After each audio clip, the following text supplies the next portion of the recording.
আজকে HSC 2025 suggestion নিয়ে হাজির হয়েছি। প্রথমত তোমাদেরকে সাজেশন দিব সারাংশ দেখো, আমরা পড়বে এখানে 6টা। আজকের দুনিয়াটা আশ্চর্যভাবে প্রকৃত জ্ঞানের স্পৃহা, এরপরে হচ্ছে কোনো সভ্য জাতি, তারপরে দেখো কাকে প্রায় সঙ্গে কিসে হয় মর্যাদা, অভাব আছে বলে মানুষের সুন্দর মুখ দেখে, সারমর্ম পর্ব, বসুমতী কেন তুমি কৃপণা, দৈন্য যদি আসে, তারপরে হচ্ছে এখানে দেখো তরু তবতলে প্রান্ত, বন্ধু বরণী ঝুট, পরে কারণে স্বার্থ, জোটে যদি মোটে আসা, ক্ষমা যেন দুর্বলতা। তো এই কয়টা যদি আমরা সারমর্ম পড়ি আমাদের কমন আসবে।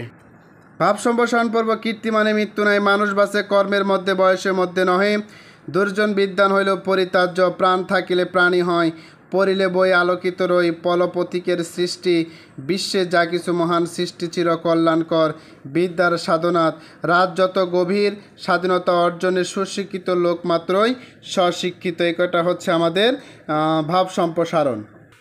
সংলাপের জন্য পড়ব করোনা ভাইরাস, সাম্প্রতিক মেলবন্ধন, নারী শিক্ষা, বিজ্ঞান চর্চা গুরুত্ব, ফেসবুকে সুফল কুফল, বই পড়া, বাল্যবিবাহ।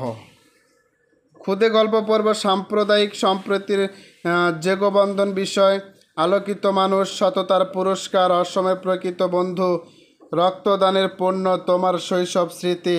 এগুলো হচ্ছে ক্ষুদে গল্প। তবে আমরা এগুলো যদি পড়তে পারি আশা করব রাইটিং পার্ট অনেকটাই কমন আসবে। আমার রচনা দেওয়া আছে, রচনাগুলো তোমরা দেখে নিতে পারো। পরবর্তী ভিডিওটির জন্য আগামীকাল সকাল 9 ঘটিকায় প্রকাশ করা হবে। ভালো থাকো, সুস্থ থাকো, আল্লাহ হাফেজ।